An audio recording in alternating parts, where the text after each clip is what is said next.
안녕하세요. 생애 처음 하늘이 정해준 인연이 있다는 걸 실감하게 된 여자입니다. 저는 30대 중반의 약사예요. 제게 잊을 수 없는 기억을 심어준 남자친구는 회사원이고요. 제 남친과는 제가 약사로 근무하고 있는 곳에서 처음 만났어요. 골골대며 약을 타러 온 모습이 꽤 기억에 남았어요. 그런데 그 후 출근 도장을 찍듯이 그리도 약국을 들리는 거예요. 사소한 의약품을 하루에 하나씩 사가면서 말이에요. 보통 약국에 들르는 분들은 비상약도 한 번에 몰아서 사가는 경우가 대부분이라 좀 의아하게 느껴졌죠. 하루는 전날 데일밴드를 사갔음에도 또 사기에 물었어요. 요즘 매일 오시네요. 어제 밴드 사셨던 걸로 기억하는데 또 사시는 거예요? 아, 어제 사간 밴드가 표준형이더라고요. 혼합형도 필요해서 왔어요. 의약품을 종류별로 구비해 놓으면 편하죠. 그런데 매일 오시기 번거롭지 않으세요? 필요한 걸 한 번에 구매하시는 게 편하실 텐데요. 그게 겸사겸사 들르는 거라서요. 괜찮습니다. 그렇게 장장 두어 달을 남친은 하루도 거르지 않고 약국을 들렀어요. 그 사이 남친과 저는 꽤 친해졌고요. 그런데 만남이라는 게 참 신기하죠. 60일 남짓 되는 기간 동안 정이라도 든 건지 막상 자주 오던 사람이 오지 않으니 괜히 더 생각나기도 하고 염려까지 되니 말이에요. 남친이 다시 약국을 찾아온 것은 딱 2주 만이었어요. 분홍 망고 튤립이 만개한 꽃다발을 들고 찾아왔죠. 저는 그런 남친을 반갑게 맞았어요. 그러나 남친은 긴장이라도 한 건지 입을 옴쭉거리며 한참을 쭈뼛대는 거예요. 저는 그런 남친에게 무슨 일이 있느냐 물었고 남친은 불쑥 꽃다발을 제게 내밀고는 입을 열었어요. 저 이 꽃 드리려고 왔어요. 꽃말은 사랑의 시작이래요. 좋아합니다. 그의 사랑 고백이 어찌나 서툴던지 그 모습에 웃음이 터지고 말았어요. 그렇게 저와 연인 사이가 되었습니다. 나중에 물으니 매일 약국으로 찾아온 이유가 제게 첫눈에 반해서였다고 하더라고요. 어딜 가든 무얼하든 제 생각이 그렇게도 났다고요. 저를 보기 위한 수작이었던 거죠. 저는 그런 남친이 순수하게 느껴져 참 좋았어요. 우리는 3년이라는 꽤 긴 시간을 함께했죠. 하지만 연애할 당시 양가 부모님을 만나본 적은 없었어요. 어린 나이는 아니었지만 우리의 만남이 결혼을 전제로 한다는 게 어색하게 느껴지곤 했거든요. 그러다 보니 연애 기간도 길어졌고요. 우리는 서로에 대한 확신이 깊어졌을 때 결혼을 결심했어요. 그렇게 처음 양가 부모님을 찾아뵙게 되었죠. 예비 시모는 처음 본 저를 무척이나 반겼어요. 어머, 아가씨가 다영이구나. 우리 아들이 입이 닳도록 자랑한 이유가 있었네. 감사합니다. 서다영이라고 해요. 어머님께서 정말 미인이세요. 우리는 첫 만남임에도 화기애애했어요. 남친이 외동이라 늘 딸이 있었으면 싶었다며 딸처럼 대하고 싶다고 먼저 말씀해 주셨죠. 거기다 제 직업이 약사라는 걸 아셨을 땐 물개박수를 치며 기뻐하셨어요. 정말 다영이 네 직업이 약사야? 웬일이야? 내 아들이 이렇게 효도를 하는구나. 나는 더 볼 것도 없다. 너는 결혼, 나는 무조건 찬성이야. 좋게 봐주셔서 감사합니다, 어머님. 엄마가 다영이를 마음에 쏙 들어할 줄 알았어. 예쁘지, 착하지, 똑똑하기까지 한데 싫어할 수가 없잖아. 그치, 엄마? 어머, 아들, 그걸 말이라고 해? 네가 아무리 내 아들이라도 너보다 더 자식 삼고 싶다, 얘. 하지만 예비 시부모의 마음에 들었다고 해서 모든 게 순조롭지는 못했어요. 제 뜻이면 무조건 믿고 지지해주던 제 부모님이 남친을 보더니 반대를 심하게 했거든요. 인생의 큰 결정을 섣불리 하면 안 된다며 저를 나무라기까지 했고요. 늘 저의 선택을 존중해줬던 분들이 제가 사랑하는 사람을 좋게 봐주지 않는 게 상처가 됐고 미웠어요. 하루는 화나는 마음에 도대체 뭐가 마음에 들지 않느냐며 따졌어요. 도대체 오빠의 어디가 마음에 안 드는 건데요? 항상 내 선택이 우선이라더니 왜 결혼은 안 된다고만 하시냐고요. 그 애는 말하는 투도 인상도 영 마음에 들지가 않아. 딱 너 고생시킬 남자라고. 아빠, 그런 핑계가 어디 있어요. 좋은 시선으로 바라봐주지도 않으면서 무턱대고 고생시킬 남자라니. 아빠가 오빠에 대해 뭘 알아요? 다영아, 엄마도 아빠와 같은 생각이야. 어떤 아이인지 잘은 모르지만 사람은 풍기는 분위기라는 게 있지 않니? 너와 그 아이는 맞지 않는 것 같아. 엄마까지 왜 이래요? 그냥 나 결혼시키기 싫어서 그러는 거 아니야? 타당한 이유도 없이 그냥 분위기 때문이라는 게 말이나 되냐고요. 그때 저는 콩깍지였던 건지 사람 볼 줄 몰랐던 건지 제 부모님의 말이 전혀 이해되지 않았어요. 아니, 이해하고 싶지 않았었죠. 그래서 꽤 오랫동안 고집을 부렸어요. 남친도 결혼 승낙을 받겠다며 자주 우리 부모님과 대면했고요. 그러는 동안 저는 부모님께 참 모진 말을 많이 했어요. 내 인생이야, 내 인생. 엄마 아빠가 대신 살아줄 거 아니잖아요. 그런데 왜 매번 안 된다고만 하는 건데? 내가 사랑하는 사람이고 내게 없어서는 안 될 사람이라니까? 이런 내 마음은 안중에도 없는 거야? 그게 자식을 위하는 부모가 맞는 거냐고. 도다용, 너 그게 무슨 말버릇이야? 이 세상에서 자식 위하지 않는 부모가 어딨니? 그렇게 모진 말까지 꼭 해야겠어? 그러니까 내가 행복하길 바라는 거면 제발 내 발목을 잡지 말아달라고요. 평생 그때 결혼하지 못한 걸 후회하고 반대했던 엄마 아빠를 원망하며 평생을 살길 바라는 건 아니잖아요. 그러니까 제발 허락해줘요, 응? 이렇게 제 목소리를 높일 때까지만 해도 제 선택은 늘 옳고 그렇기에 제 앞날은 탄탄대로일 줄 알았습니다.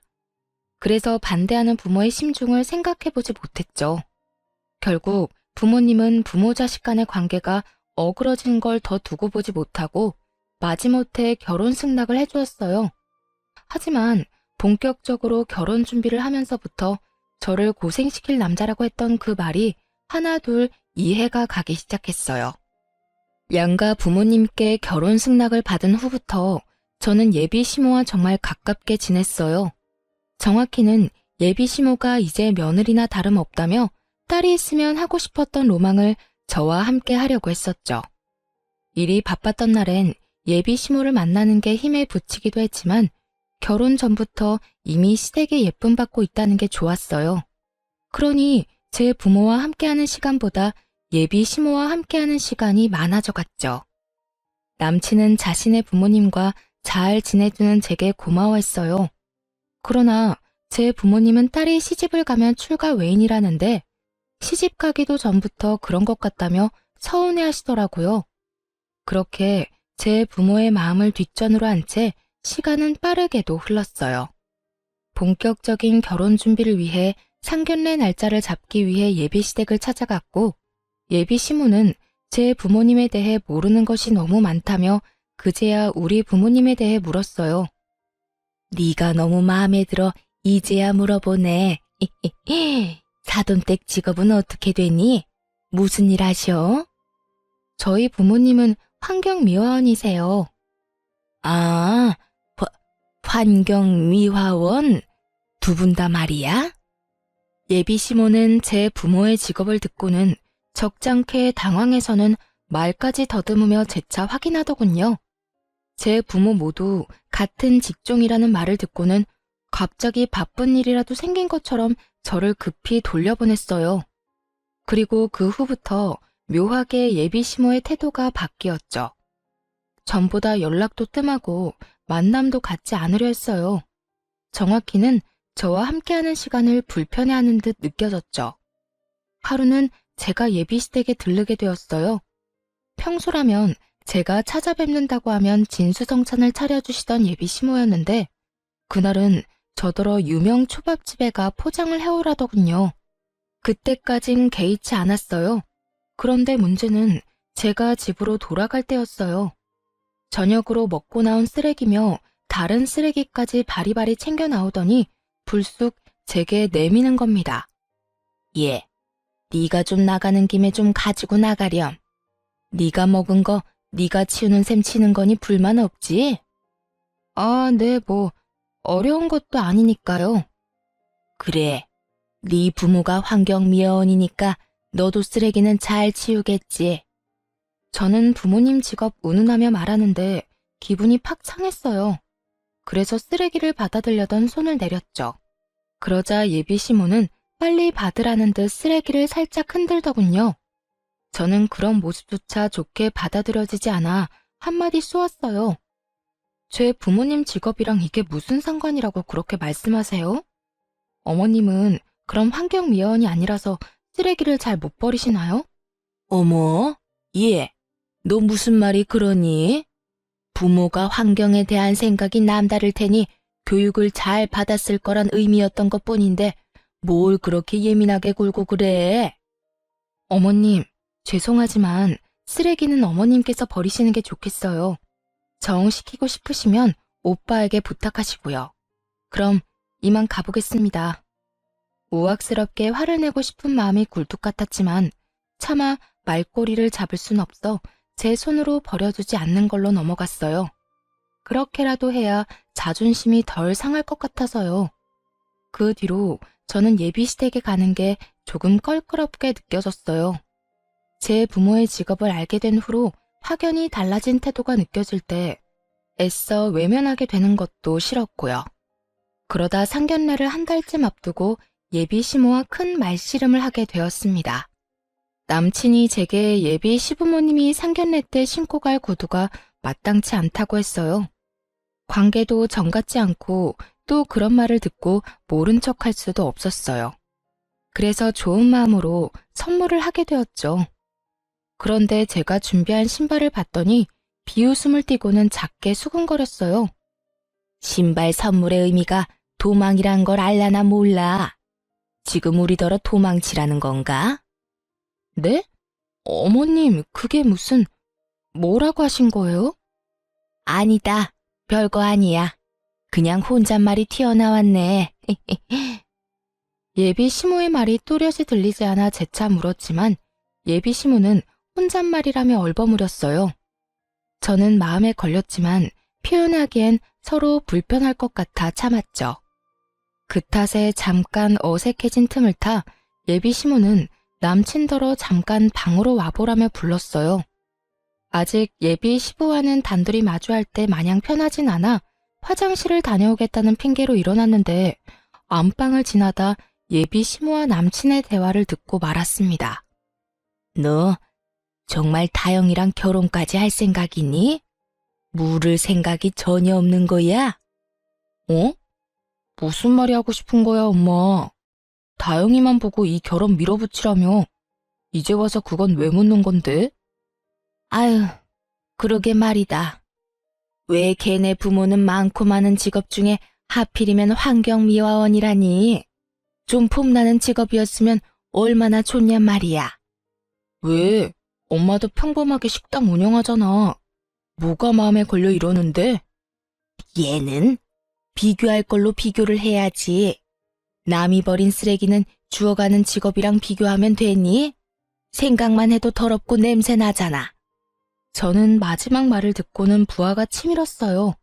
그 탓에 방문까지 벌컥 열고 들어가서는 화를 쏟아냈네요. 어머님, 지금 뭐라고 하셨어요? 오빠는 지금 저 얘기가 뭐라고 듣고 있는 건데? 얘가 너 지금 우리 얘기 엿들었니? 제 부모 뒷말을 하고 싶으셨으면 문을 꼭 걸어 잠그고 하시던가요. 일부러 저 들으라고 빼꼼히 열어놓고 이런 주접 같은 대화나 하고 계시던 거 아니세요? 소다영, 너 지금 주접 같다고 했어? 말 가려해. 가족들 사이라고 다 받아주고 이해할 줄 알아? 가족들 사이가 내 부모 직업 운운하며 뒤에서 결혼을 하니 많이 이런 대화를 해? 어머님, 제 부모님은 더럽고 냄새나는 일을 하시는 게 아니라 청결하게 관리해주는 일을 하시는 분들이세요. 아시겠어요? 야, 소다영, 너 정말? 내 이름 입에 담지도 마. 어머님, 그동안 눈치 없이 결혼 준비를 이어가 죄송하네요. 그냥 어머님 수순에 맞는 처가 다시 알아보세요. 내 결혼 때문에 내 부모가 모욕당하는 것이 너무도 속상해 치민 분노가 누그러지지 않았어요. 더 말씨름했다가는 일이라도 치를까봐 그 길로 예비시댁을 나왔네요. 그렇게 일주일을 꼬박 남친의 연락도 받아주지 않았어요. 집 앞으로 남친이 찾아왔을 때마저 만나주지 않았고요. 그런데 남친만 무시해서 될 게 아니었더군요.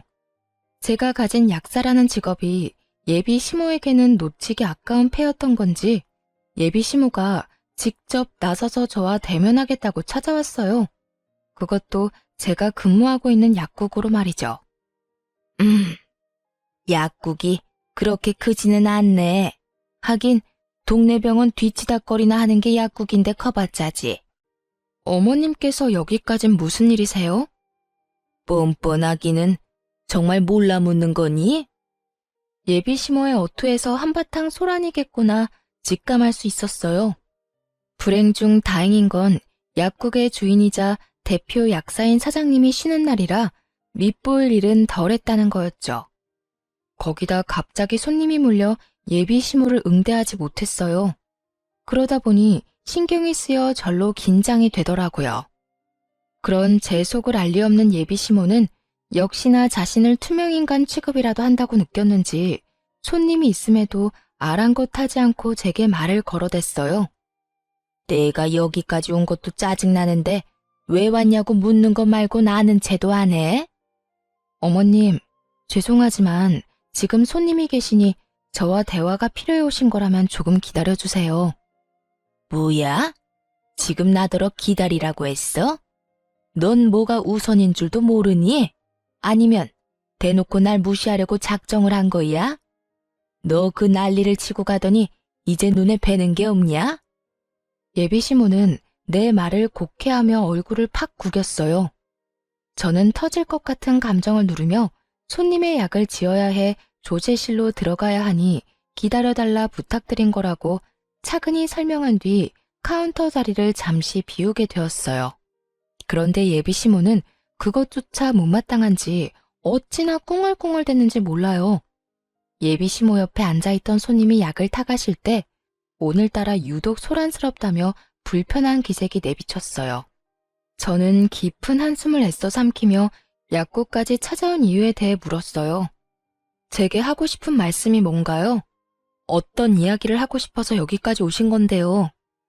너야말로 그렇게 가버리고 나서 어떻게 내 아들을 그렇게도 모질게 무시를 해대니? 막말로 결혼을 전제로 한 만남은 어쩔 수 없는 거 아니야? 뭘 어쩔 수 없다는 거죠? 제 부모님 직업을 무시하는 거요? 상대편 부모의 직업을 살피고 고민해보는 건 너무도 당연한 수순일 뿐이야. 네가 정말 결혼하길 원한다면 나를 설득하려 했어야지. 그렇게 화를 내고 휘ڭ하니 가면 되겠니? 넌 네 부모가 그딴 식으로 행동하라고 가르치디? 제 부모님의 직업이 결혼에 큰 걸림돌인 것처럼 말하는 그날이 떠올라 다시 우라가 치밀었어요. 거기다 제 행실을 지적하며 제가 큰 잘못이라도 한 듯 저를 나무라는 게 기가 찼어요. 결국 저는 욱하는 마음에 손님 없는 틈을 타 목소리를 높였네요. 제 행실이 어떤 게 잘못됐다는 건지 전 모르겠네요. 자기 부모 흉을 보는 사람 앞에서 속 좋게 웃는 사람도 있나요? 반대로 제 부모님께서 어머님이 식당 운영하신 걸 그깟 동네 장사나 한다며 업신여기면 참으실 수 있겠어요? 동네 장사? 너 지금 말 다 했니? 버르장머리하고는 네 부모 직업 마냥 너도 그렇게 싼티 내고 다니는 애였니? 응? 마음대로 생각하시고 그만 돌아가세요. 이 일로 더는 가타부타 하고 싶지도 않으니까요. 야, 너 정말 내가 우습냐? 나 네 시험이 될 사람이야. 내 앞에서 굽신거려도 모자랄 판에 뭐라고? 언성을 높이며 노발대발하는 예비 시모에게 돌아가라는 말을 마지막으로 아무 대꾸하지 않았어요. 더 상대하고 싶지 않았다는 말이 맞겠죠. 그런데 그 타이밍에 손님이 약국 안으로 들어왔고 예비 시모는 뭐가 그리 분한지 손님에게까지 저를 이상한 사람으로 만들더군요. 내가 저 약사 시모 될 사람이에요. 그런데 이것이 나랑 내 아들 앞에서 며칠 전에 바락바락 소리를 지르고 문을 박차고 나가는 겁니다. 오죽하면 내가 이렇게 일하는 곳까지 찾아왔겠어요. 결혼하면 이 드센 것한테 나나 내 아들이 잡아먹히는 거 아닌가 싶다니까요. 저 요망한 것을 내가 품어줄래도 저렇게 나를 세우니. 아, 그러시구나. 그런 대화가 오갈 때 손님이 몰리기 시작했어요. 그리고 예비 시모는 오는 손님마다 붙잡고는 저런 말도 안 되는 소리를 하며 제 험담까지 얹더군요. 결국 저는 참지 못하고 당장 돌아가라 등 떠밀었어요. 그러자 예비 시모는 내게 버럭 소리치며 성을 부렸죠. 이것이 정말 대화 좀 하자고 온 나를 무시하는 것도 모자라 어떻게 이리 매정하게 사람을 쫓아? 내가 너한테 이런 대우나 받자고 여기까지 찾아온 줄 알아? 제가 일 끝나면 곧장 연락 드릴게요. 지금은 근무 중이니 사적으로 시간 낼 수 없으니까요. 저는 사적으로 시간을 빼 대우해 줄 수 없는 상황임을 차근히 설명하며 예비 시모를 진정시키려고 해보았어요. 하지만 예비 시모는 이미 기분이 상한 상태라 제 말을 들으려 하지 않았어요. 자신을 상대하고 싶지 않아 일 핑계를 댄다고 생각했죠. 네, 완전 틀린 생각은 아니었어요. 일을 그르치는 상황을 더 이어가고 싶지 않았으니까요. 예비 시모는 쉽게 진정되지 않았고 제가 말을 얹을수록 더 흥분해서는 제게 삿대질까지 하며 다시는 안 볼 사이처럼 제게 난리쳤어요. 그 바람에 약국에 들렀던 손님들은 다 나가버렸고요. 예비 시모는 카운터까지 들어와 저를 끌어내더니 제 가운을 잡아주고는 마구 흔들어댔어요. 때마침 위층에 있는 병원 식구들이 지나가지 않았더라면 정말 예비 시모에게 머리채라도 잡혔을지 모를 일이었어요. 예비 시모의 손에 나붓기는 중에 건물과 연결된 약국 후문으로 병원 식구들이 지나간 덕에 도움을 받을 수 있었죠. 예비 시모의 소나기에서 잠시 벗어나게 되었을 때 제게 괜찮냐고 물으며 살피는 남자의사의 모습에 예비 시모는 더 눈이 돌았고 결국 정신 나간 사람처럼 고래고래 소리를 치며 제 머리채를 낚아챘어요. 네가 내 아들과 연락 안 하는 동안 내 아들 놔두고 저놈한테 꼬리쳤다 이거지? 이런 불려우 같은 것. 이러니 상대를 하려면 그 집안을 보라고 하지. 이 난잡하고 천박한 년. 네 부모는 남이 버린 쓰레기나 주울 게 아니라 너를 주워다 처분했어야 했어. 그런 거 아니에요. 어머님, 제발 이것 좀 놓고 말씀하세요. 오해예요. 오해라고요. 아주머니, 그런 것 아니니까 고정하시고 약사님과 대화로 풀어가세요. 이런 식으로 행동하시면 서로에게 좋지 않습니다. 저는 괜한 소문으로 의사에게 피해를 끼칠까 염려되어 급히 예비 시모에게 아니라고 소리쳤어요.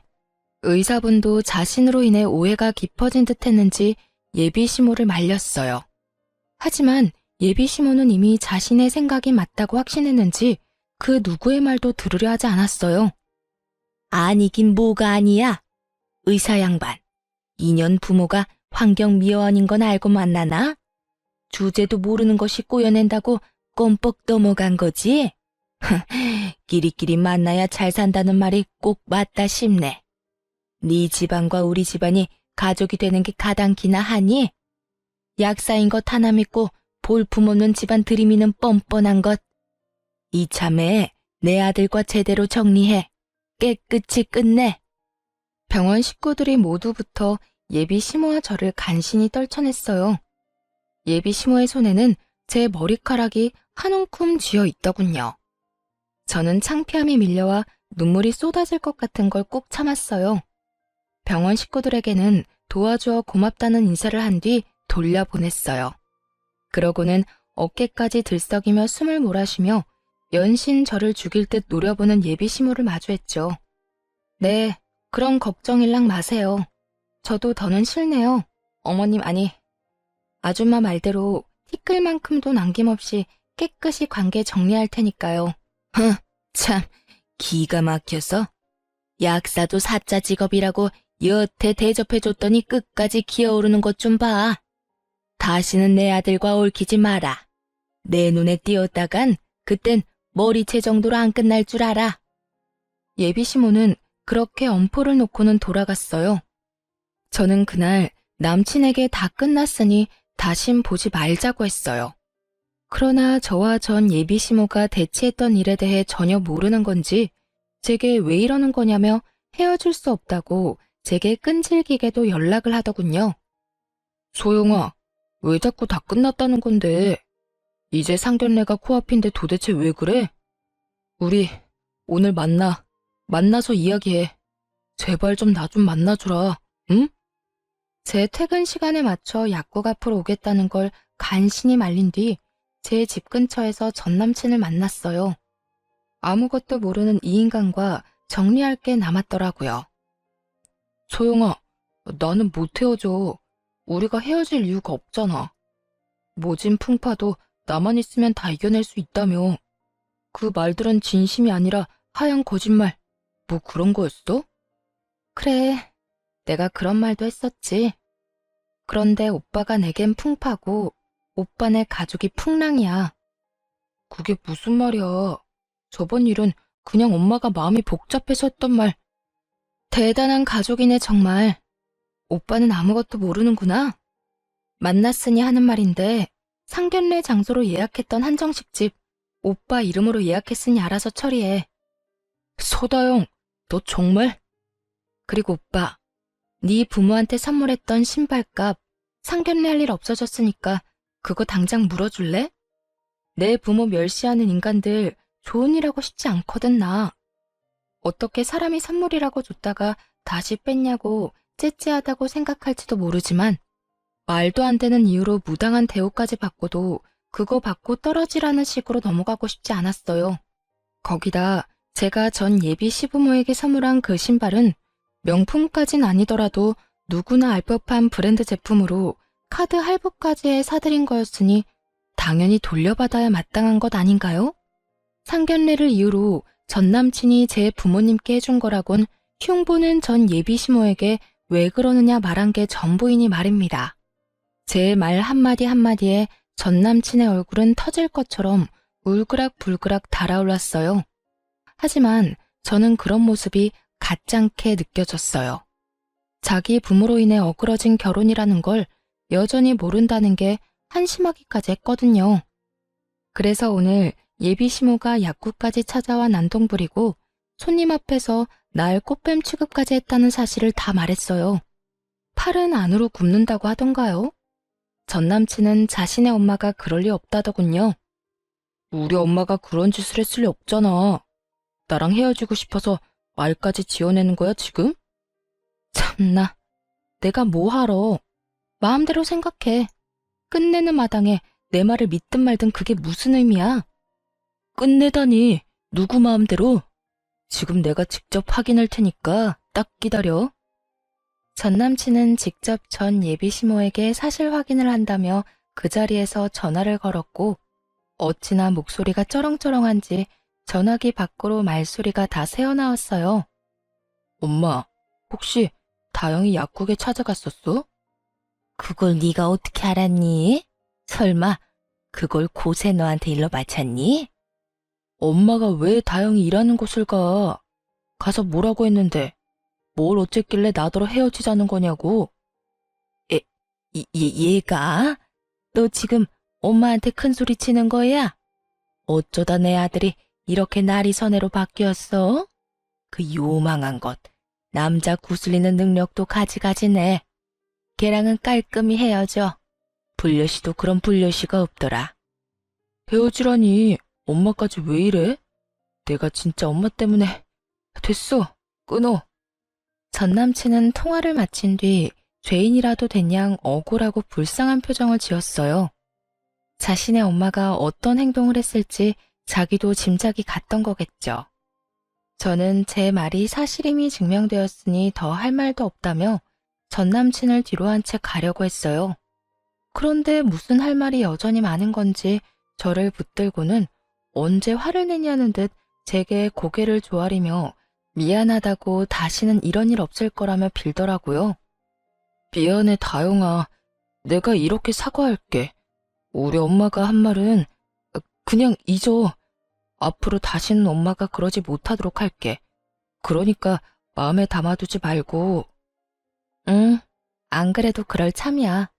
헤어지는 마당에 뭐하러 전전긍긍하겠어? 영양가 없는 언행이 나한테 무슨 의미라고. 우리 부모님 직업 운운할 때 진작 정리했어야 했는데 그러지 못한 게 아쉬울 뿐이야. 다영아, 그건 엄마한테 책 잡히기 싫어서 그랬어. 내 본심을 엄마가 알면 어떻게 될지 상상이 안 돼서. 나 아직 너 사랑해. 아니, 나는 너라서 결혼하고 싶었다고. 전 남친은 엄마한테 책 잡히는 게 싫어 저를 향한 마음이 크다는 걸 숨기고 싶었다고 하더군요. 그래서 예비 시모가 결혼을 종용하는 걸 따르는 것처럼 보이기 위해 그런 대화를 주고받았던 거라고요. 사실 돌아보면 연애 기간 동안 우리가 함께하는 미래를 그리던 쪽은 제가 아니라 늘 전 남친이었어요.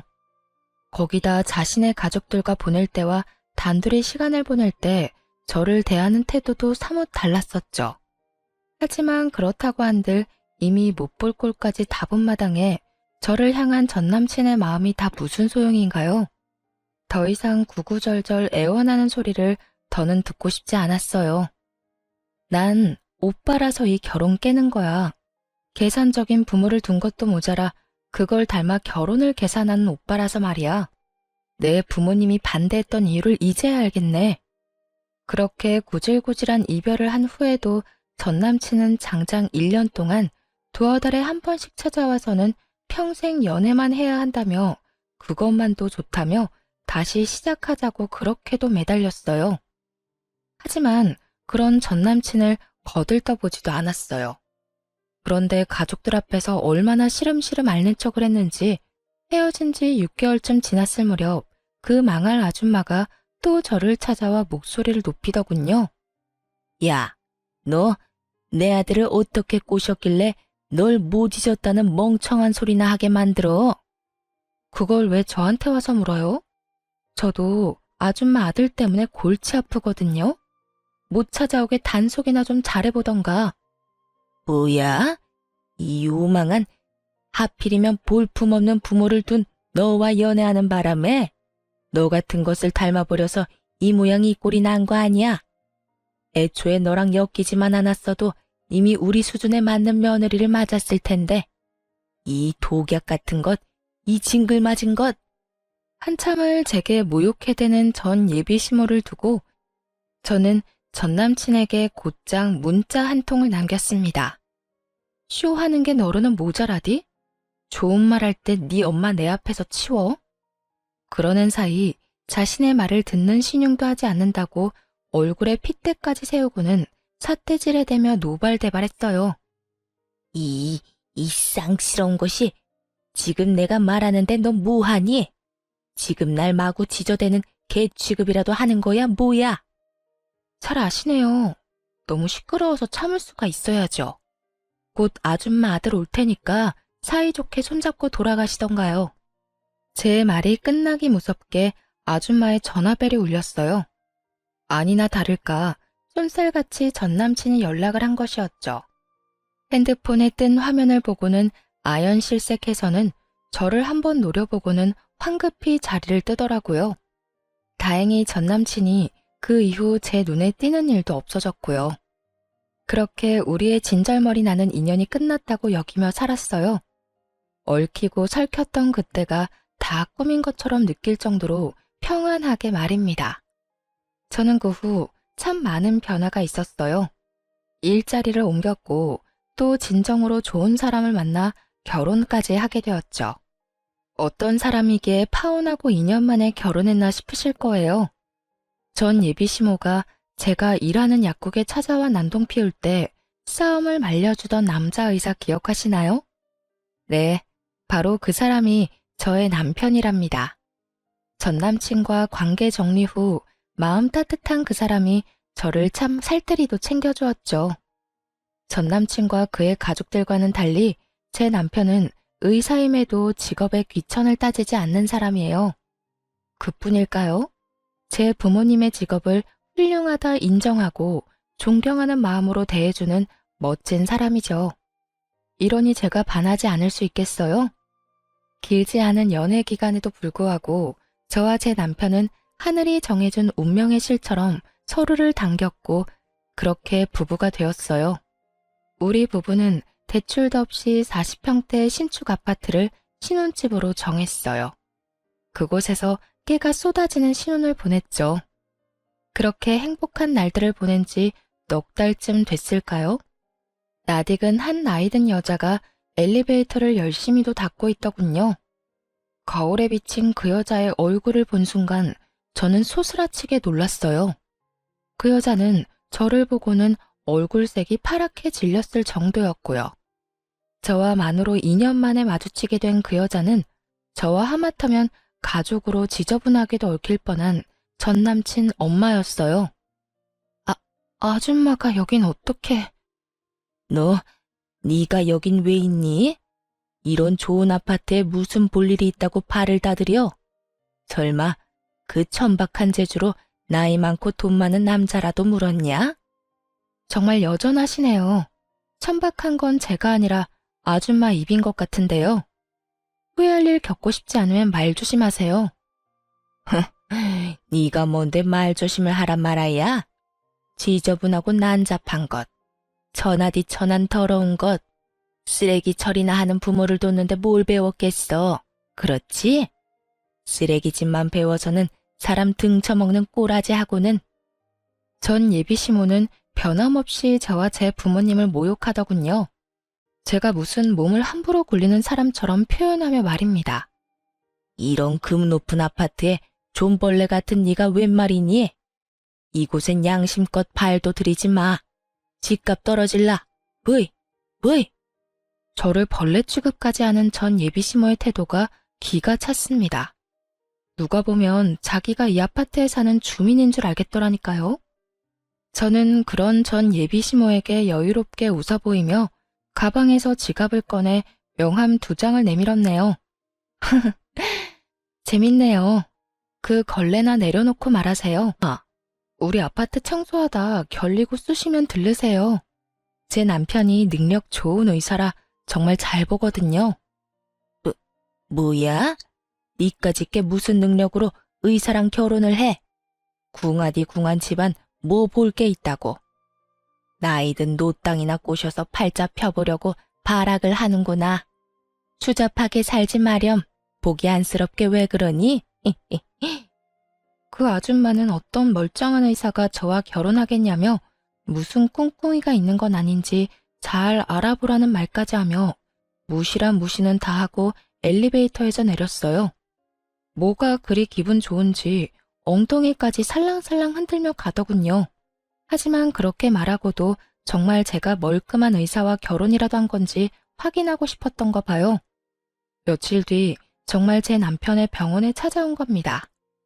결혼하면서 남편이 병원을 옮겼는데 그때 제가 남편의 병원 바로 옆으로 제 이름을 건 약국을 차리게 되었어요. 그렇기에 남편의 병원에 들른 사람들을 한눈에 볼 수 있었죠.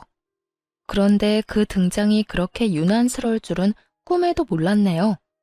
많은 환자가 있는 것도 본체만치 하고는 무례하게 진료실의 문을 벌컥 열며 제 남편의 얼굴을 확인했어요. 그러더니 불그락 푸르락해진 얼굴을 해서는 제 약국으로 왔고 곧 저에게 죽일 것처럼 달려들며 행패를 부렸어요. 이 쳐 죽어도 시원찮을 거사. 언제부터야? 언제부터 뒤에서 호박씨 까며 내 아들과 저울질을 해댔던 거야? 저놈, 그때 그놈 맞지? 응? 어쩐지 널 보는 눈빛이 예사롭지 않더라니. 어머? 제가 무슨 저울질을 해요. 아니, 저울질할 것도 못 되는데 주제를 모르시네요. 이것이 그때 우릴 뜯어말린 그 의사놈인 거 누가 모를 줄 알아?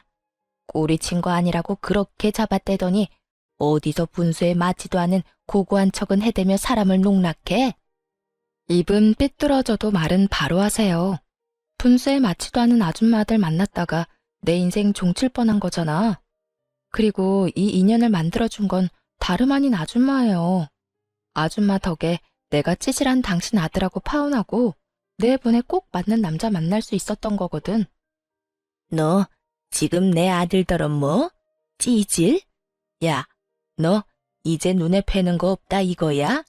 그런 말을 짓거리고도 내가 가만히 둘 줄 알아? 가만히 안 두면 어쩔 건데. 약이라도 사서 갈 거 아니면 그만 나가줄래요? CCTV에 당신이 하는 행동 전부 녹화 중이니까 더 깽판 쳐서 영업 방해로 신고당하는 게 목적이 아니라면 말이에요. 얼굴이 새빨개진 아줌마가 약사가 손님한테 협박이나 한다며 무서워서 못 오겠다고 쇼까지 해댔어요. 그러고는 제게 나직이 두고 보자는 말을 남기곤 돌아갔죠. 하지만 사람의 천성이 시간 좀 지났다고 변하나요? 퇴근 후 집에 돌아와 보니 집 현관이 엉망진창이 되어 있었어요. 구정물 범벅에 모욕적인 말들까지 적혀 있었어요. 저는 곧장 관리소로 가서 상황을 설명한 뒤 CCTV를 확인했습니다. 아니나 다를까 전 예비시모가 난장판을 쳐놓은 것이었어요. 제가 멀끔한 의사와 결혼한 것도 배가 아픈데 자신을 모욕하고 깔봤으니 얌전히 넘어갈 수 없었던 거죠. 평생 살면서 그런 못된 성정을 가진 사람이니까요. 그런데 참 기가 막히게도 다음날 출근길, 우리 집을 그 꼴로 만든 인간과 딱 마주친 겁니다. 무슨 억하심정이 있길래 그런 치졸한 짓까지 한 거죠? 치졸한 짓? 내가? 무슨 말인지 난 전혀 모르겠는데. 괜한 사람 붙잡고 시비 걸지 마렴. 마주치지 않게 좀 사라져주면 더 좋고 말이야. 아줌마가 사라져야지. 고작 그런 복수나 하자고 청소부로 일하는 거예요? 진짜 그 엄마의 그 아들이야. 그쵸? 야, 너 말 다 했어? 내가 무슨 집을 엉망으로 만들었다고 아침 대바람부터 이렇게 생사람을 잡아? 진짜 몰라 물어요? 이러고도 여기서 더 붙어 있을 수 있을 것 같아요? 어림도 없지. 저는 이 말을 뒤로 곧장 관리소에 전화를 걸었어요. 몇 번의 신호음 끝에 전화 연결이 되었고 저는 바로 스피커로 바꾸어 통화 내용을 보란 듯이 들려주었습니다. 어제 불편사항 접수한 703호입니다. CCTV로 확인한 그분 오늘 출근을 하셨네요. 저랑 딱 마주쳤는데 여긴 일 처리를 이따위로 합니까? 너무 죄송합니다. 근무 시작한 지 얼마 안 된 분이라 규율에 대해 조금 무지하셔서 잦은 실수가 있더라도 넘어가 주었던 게 화근이 된 것 같아요. 당장 조치 취하도록 하겠습니다. 다시 한번 너무 죄송합니다. 규율을 모르는 사람을 쓰는 게 말이나 됩니까? 저 이거 그냥 못 넘어가요. 제대로 배상하라고 전달해 주시고 다시는 볼 일 없도록 당장 잘라주세요. 아시겠어요? 전 예비시모는 그제야 자신의 처지를 알게 되었어요. 자신이 사는 입주민인 척 고개 쳐들고 저를 깔볼 땐 언제고 잘리는 것만은 막아달라며 애원하기 시작했죠. 날 자르라니 그게 무슨 소리야? 내가 뭘 그렇게 잘못했다고? 내가 너무 속상한 마음에 경솔하게 행동한 것 사과하마. 관리소에 다시 말 좀 잘해주면 안 되겠니? 다영아, 우리 예정이 있는데 이리 모질게 할 필요 없잖니? 제가 왜요? 예정 들먹일 정도로 각별한 적도 없잖아요. 그런 서운한 말이 어딨어. 가족으로 묶일 뻔한 사이잖아. 내가 운영하던 식당 망하고 남은 건 빚뿐이야. 여기만큼 페이가 좋은 곳도 없는데 잘리면 나는 버틸 재간이 없어. 사람 하나 살린다 생각하고 이번만 넘어가주면 안 될까? 그러게 배포도 없으면서 왜 그러셨어요? 이미 저질러 놓은 걸 되돌릴 수 없잖아요? 당신이 코푼 휴지는 당신이 치워야지. 그동안 자신이 운영하던 식당 앞에 프랜차이즈가 들어와 망했다고 했어요. 그래서 그 빚을 갚는 것에 평생을 쏟아 닥치는 대로 일을 해야 하는 상황이었던 거죠. 하지만 그런 이유로 꼭 지켜야 할 자리였다면 심사숙고하고 행동으로 옮겨야 하는 거잖아요. 그 알량한 자존심은 어디로 갔는지 목구멍이 포도청이라며 제 바짓가랑이까지 붙들고 용서해달라고 끈질기게도 매달렸어요. 몇 날 며칠을 제 집 앞에 와서는 누가 시킨 것도 아닌데 현관문과 복도가 번쩍 빛이 날 정도로 쓸고 닦아댔어요. 그러면서 꼬박꼬박 사죄의 메모까지 남겼죠. 하지만 저는 그런 아줌마를 거들떠보지도 않았습니다. 그 후 절대 안 된다던 해고 통보를 받게 되었나 봐요. 그렇게 내쳐진 후에도 며칠을 제게 찾아와 애걸복걸을 했어요. 그러면 안 됐는데 내가 미련하게도 일을 저지르고 알게 되었단다. 다영아, 미안하다. 다시 일하게만 해주면 내가 뭐든 하마. 평생 감사하는 마음으로 살 테니 좀 도와주렴.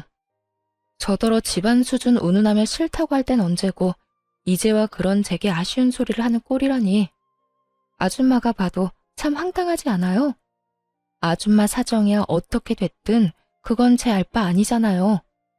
아들 자존심까지 어그러뜨리고 망신 주고 싶은 거 아니면 작작하세요.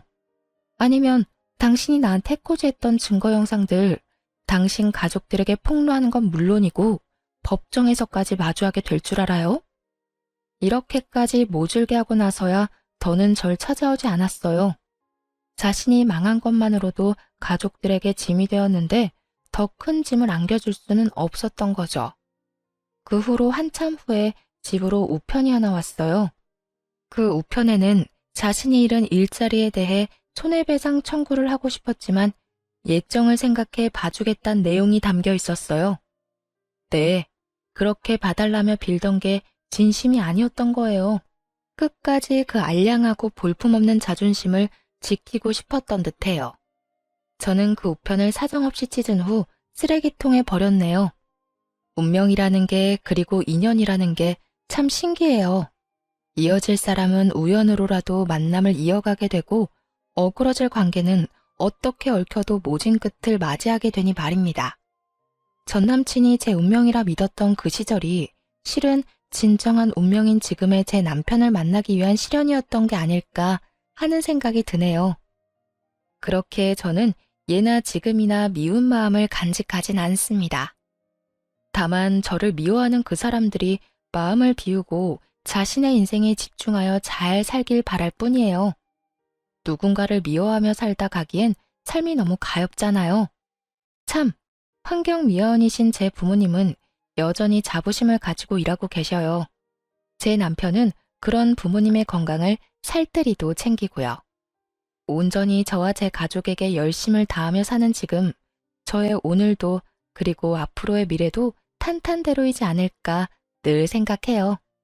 제 남편과 함께라면 어떤 역경도 잘 이겨낼 자신이 있거든요.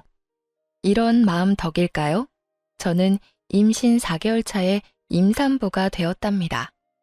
부디 이 행복이 제가 사랑하는 모든 사람에게 전해지길 바라며 이만 사연 마칩니다. 제 긴 사연을 들어주신 많은 분께 감사드립니다.